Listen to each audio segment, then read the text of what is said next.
আজকে আপনাদের এই ভিডিওর মাধ্যমে শেখাবো যেই স্ক্রিনে যে ব্যালকনি ডিজাইনটা দেখছেন, এই ডিজাইনটা খুব সহজে কীভাবে শাটারিং করবেন আর কীভাবে রড বার্নিং করবেন। আর যারা আমার চ্যানেলে নতুন ভিডিও দেখছেন, চ্যানেলটিকে এখনই সাবস্ক্রাইব করে রাখুন। আমি প্রত্যেকদিন এই ধরনের ভিডিও আপলোড করে থাকি।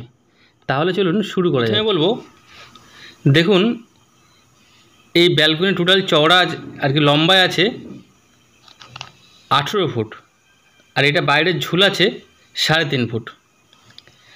আর দেখুন সামনে 4টে কলম দেখছেন, এই কলমগুলো 5x5 কলম আছে।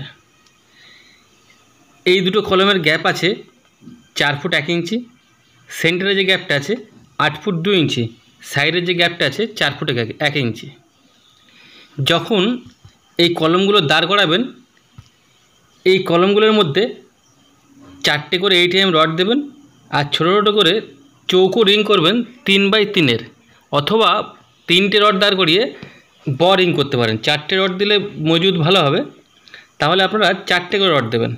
ধীরে 8 ইঞ্চি গ্যাপে রিংটা বেঁধে ছাদের টপ লেভেল থেকে আপনার এই কলমের হাইট ঢালাই করতে হবে 6 ফুট 6 ইঞ্চি। 4টে কলমের লেভেল একই রাখতে হবে। আর সাইডে যে এলপেটাল আছে, এটাকে আমি আপনাদের বোঝাচ্ছি না, আমি ডাইরেক্ট সামনেটা বোঝাচ্ছি। 4টে লেভেলে এক রাখবেন। রাখার পরে দেখুন এই দুটো কলম নিয়ে একটা ঢালাই আছে, এই দুটো কলম নিয়ে নিচে ঢালাই আছে, 3টে বিট আছে। এই বিটগুলো 2 ইঞ্চি করে বিট আছে। প্রথমে আপনাদেরকে এই দুটো কলম নিয়ে এটা শাটারিং করতে হবে, এটাও দুটো কলম নিয়ে শাটারিং করতে হবে। করার পরে এই বিটটা দেখুন 2 ইঞ্চি বাই 2 ইঞ্চির বিট চারিদিকে ঘুরছে।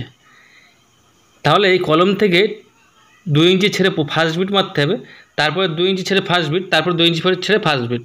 তাই টোটালে 6 ইঞ্চি জায়গা নিয়ে চারি সাইডে এটা ঘুরবে। এবার বিটটা ঢালাই করে নিলেন। ঢালাই করে নিয়ে এইবার চলে আসুন ওপরের ডিজাইনটা করতে হবে। ওপরের ডিজাইনের ক্ষেত্রে কী করতে হবে, এটাকে টানা শাটারিং করতে হবে। আর কি বিটের টপ লেভেল যে বিটে ঢালাই করেছেন, বিট ঢালাই করার পরে আপনার মেঝে লেভেল থেকে এই বিটের টপ লেভেল হাইট আসবে 7 ফুট। ভেতরে দেখুন যে দরজা আছে, এর 6.5 ফুট হাইট আছে। 6 ইঞ্চি ওপরে দেখুন এই ডিজাইনটা ঢালাই, এই ডিজাইনের যে চালটা আছে আর কি লিঙ্কটনের উপরে চাপানো আছে। তাহলে এটাকে 7 ফুট হলো।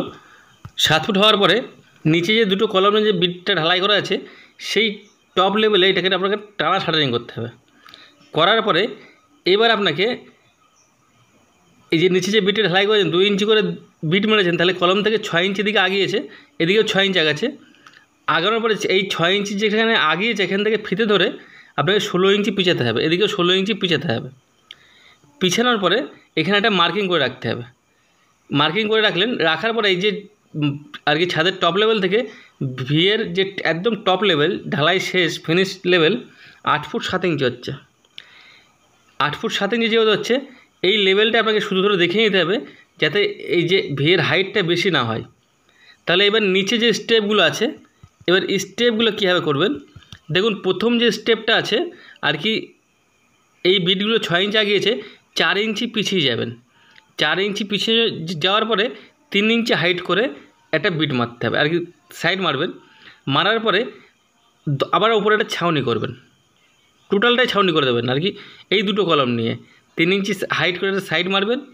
মারার পরে ওপরে ছাউনি কাঠ চাপিয়ে দিয়ে এটা টানা ছাউনি করে দেবেন। দেওয়ার পরে এটাকে 1 ফুট আগিয়ে নিয়ে আসবেন, এসে মার্কিং করবেন। করে আবার একটা 3 ইঞ্চি সাইড মারবেন। মারার পরে এটাকে আবার ছাউনি চাপিয়ে দেবেন।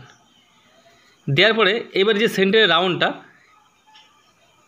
আর কি দুবার, প্রথম টানা শাটারিং হলো, তারপরে ফার্স্ট স্টেপ, তারপর দ্বিতীয় স্টেপ, তাহলে অলরেডি 3টে হলো। হওয়ার পরে এটাকে আবার 1 ফুট আগাতে হবে। আগানোর পরে সেন্টারে যে রাউন্ডটা আছে, সেন্টারের রাউন্ডের আর কি টোটাল চওড়া হবে 3 ফুট 10 ইঞ্চি। দেখুন এটার ভেতরে গ্যাপ ছিল 8 ফুট 2 ইঞ্চি। এবার ভেতরে এটাকে 16 ইঞ্চি আগিয়েছি, আর এদিকে 6 ইঞ্চি যেহেতু বিট সামনে আগিয়েছিল, এখানে 4 ইঞ্চি পিছাচ্ছি। পিছানোর পরে 1 ফুটে এদিকে দুটো বিটে আর কি স্টেপ আছে, দুটো স্টেপ আছে, মাইনাস করে আর রাউন্ডটা হবে আপনার টোটাল 3 ফুট 10 ইঞ্চি। এইবার এই রাউন্ডটা করার ক্ষেত্রে কী করবেন, যে টানা যে শাটারিংটা সামনে আর কি একদম টপে হচ্ছে, এটাকে টপ যে শাটারিংটা করছেন সেখান থেকে 8 ইঞ্চি হাইট করে এটা বালি মশলাতে হালকা রাউন্ড করে নেবেন। রাউন্ডটা হয়ে গেল। এবার নিচের টেক্সচারটা হলো, এবার ভিটা কী করবেন, দেখুন এই ভিটা কিন্তু টোটালটা নেই, শুধু সামনেটা ভি দেখাতে হবে। এবার ভির ক্ষেত্রে কী করবেন, এই যে 16 ইঞ্চি আমি বলেছিলাম যে 16 ইঞ্চিতে পিছনে একটা মার্কিং করে রাখতে, এদিকে 16 ইঞ্চি মার্কিং করে রাখতে। এবার এখান থেকে এইভাবে এটা ভিয়ের কাট মারতে হবে, এটা শুধু ধরে দেখে নেবেন। নেওয়ার পর নিচে যে রাউন্ডের যে ঢালাইটা হচ্ছে তার থেকে 2 ইঞ্চি হাইটে এই ভিটা থাকে। এইভাবে কাট মারে স্রেফ ভি যে কাটটা মারবেন সামনে মারবেন। মারার পরে এবার দেখুন মুখে 3টে করে বিট আছে, 1 ইঞ্চি 3টে করে বিট আছে। তার নিচে যে বিটটা আছে তার থেকে 2 ইঞ্চি আগে নিয়ে আসবেন, এই সাইডেও 2 ইঞ্চি আগে নিয়ে যেতে হবে। নিয়ে যাবে ফার্স্ট বিট 1 ইঞ্চিটা বিট ঘোরাতে হবে, তারপরে 1 ইঞ্চি ছেড়ে আবার ফার্স্ট বিট, আবার 1 ইঞ্চি ছেড়ে থার্ড বিট, এই বিটটা মেরে নিলেন। নেওয়ার পরে এইবার এটাকে ঢালাই করতে হবে। এটা রড বার্নিং কী করবেন, দেখুন এদিকে পিছনে লিঙ্কটনের উপর সাপোর্ট পড়ে যাচ্ছে। এবার এদিকে যে রাউন্ডটা হচ্ছে এই লেভেলে আপনার এই গাঁথনিটা করে নিতে হবে, গাঁথনির উপরে সাপোর্টটা রাখতে হবে। আর এদিকে তো কলমের সামনের ফ্রন্টে কলমের উপর সাপোর্ট থাকছে। এটাকে এইভাবে আর কি ফিতে ধরে মাপটা নিয়ে নেবেন। এইভাবে নেওয়ার পরে যেটাকে মাপ আসবে তা থেকে 2 ইঞ্চি ক্লিয়ার রেখে এই টাইম রড কেটে নেবেন। নেওয়ার পরে এর উপরে ফেলে ডাইস দিয়ে এইভাবে হালকা ব্যান্ড করে নেবেন। নেওয়ার পরে 6 ইঞ্চি পরপর বসাবেন। এবার আরের রডটা এইভাবে 6 ইঞ্চি পরপর দেবেন, এই টাইম রড দিয়ে ভেজে দেবেন, দিয়ে এটাকে ঢালাই করে দেবেন। আর কি এইভাবে আপনি শাটারিং করবেন, এইভাবে ঢালাই করে খুব সহজেই করতে পারবেন। যদি ভিডিও ভালো লাগে ভিডিওতে একটি লাইক দিয়ে চ্যানেলটিকে সাবস্ক্রাইব করে রাখুন। আবার দেখা যাচ্ছে পরবর্তী ভিডিওতে। আপনারা সবাই ভালো থাকবেন, সুস্থ থাকবেন।